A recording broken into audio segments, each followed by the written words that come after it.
Il s'agit ici d'un monument historique construit de toutes pièces. Pendant 8000 ans, tous les ans, on a construit, modelé, sculpté un des plus beaux paysages du monde, carrément, il ne faut pas être chauvin, je ne suis pas d'ici. Sur ce caillou particulier, qui a déjà sa couleur particulière, mais aussi une chimie particulière, on va avoir une végétation qui se nourrit justement de cette chimie du sol et qui est extraordinaire, non pas par ses espèces protégées ou non, mais par les associations végétales, uniques également sur la planète, qui elles-mêmes vont générer une faune tout à fait typique de ces environs chauds et secs, c'est-à-dire que tout ceci est une construction de l'homme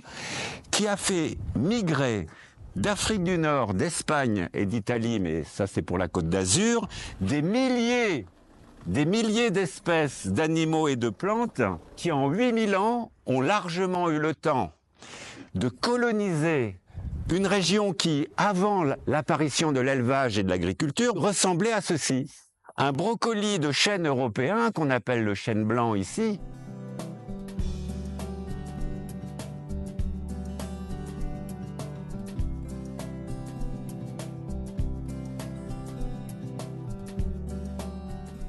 nous voici rendus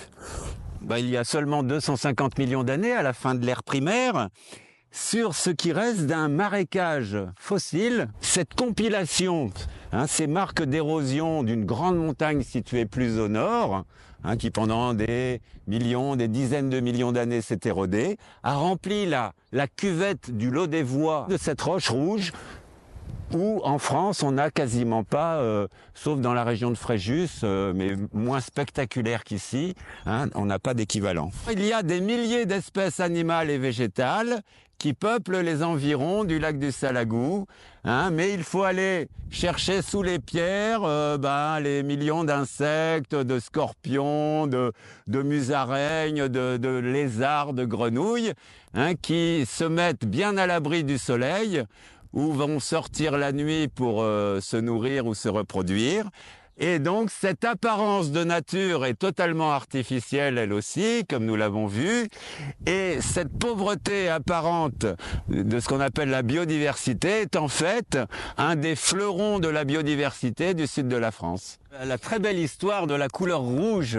de ces grès très fins, c'est une histoire de dérive des continents. Il y a 250 millions d'années,